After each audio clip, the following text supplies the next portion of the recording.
Cartofi țărănești. Pentru o cină rapidă și gustoasă, știți cum se fac? Se fac așa. Cartofi deja fierți, șuncă țărănească, ușor afumată. Eu mi-am tăiat-o, dar puteți, dacă cereți, și la măcelar să vă taie fin-fin. Frunze tinere de ceapă, cașcaval sau o brânză tare dacă aveți, ouă de casă. Pentru început am să feliez cartofii deja fierți, felii mai grosuțe, nu foarte subțiri. Cartofii pot să fie cei roșii, sunt cei mai indicați, merg și cei albi. Cantitățile fiecare și le stabilește în funcție de numărul de persoane prezente la masă. Eu aici am circa 1 kg. Cartofii punem la fript în ulei, trebuie să facă scoarțe, foarte important, și pe partea și pe alta. De aceea am spus la început că trebuie să fie tăiați un pic mai grosuți, să nu se sfărâme. Într-o altă tigaie am să fac la foc mic, am să prăjesc un pic șunca, foarte puțin.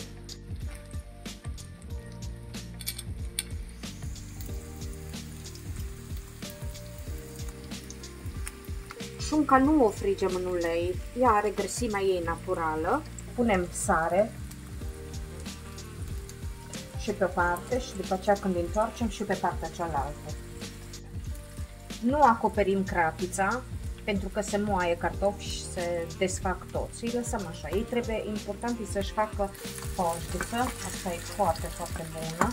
Chiar dacă s-au prins un pic, nu contează. Lucrăm ușor. Întoarcem pe toți. Punem sare și pe partea cealaltă, nu foarte multă, pentru că dacă șunca este sărată, după aia riscăm să facem o mâncare foarte sărată. Trebuie să întoarcem și șunca și pe partea și pe cealaltă. Trebuie să stăm lângă ea, pentru că sunt felii foarte subțiri. Eu am vrut intenționat așa, nu felii foarte groase, dar trebuie urmărite.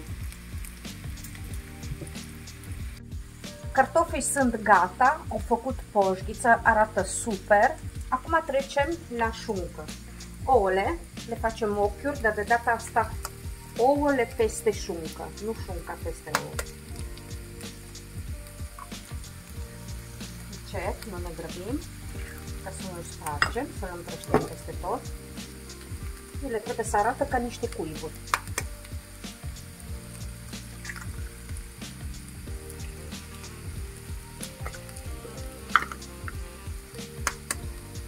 Pe gălbenuș punem un pic de sare, dar foarte puțină, un pic de tot.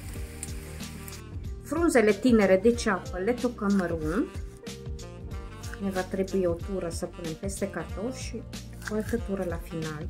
Dă un gust extraordinar. Cine nu le are poate folosi și ceapă roșie, tăiată fin sau julien, este super fain. Punem peste cartofi. Cașcavalul tăiem, trebuie să avem 4 bucăți. Șunca și ou îl punem peste cartofi, în modul ăsta. Șunca îi dă un gust nemaipomenit la cartofi.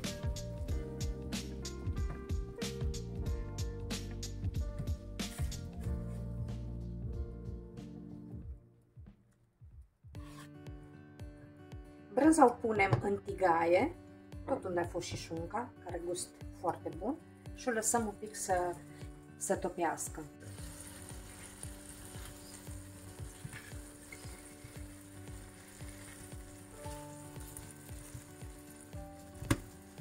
Cașcavalul nostru este aproape topit. Peste ouă mai pun foi tinere de ceapă, gustul este impecabil. Și apoi așezăm brânza topită sau cașcaval sau ceea ce doriți dumneavoastră.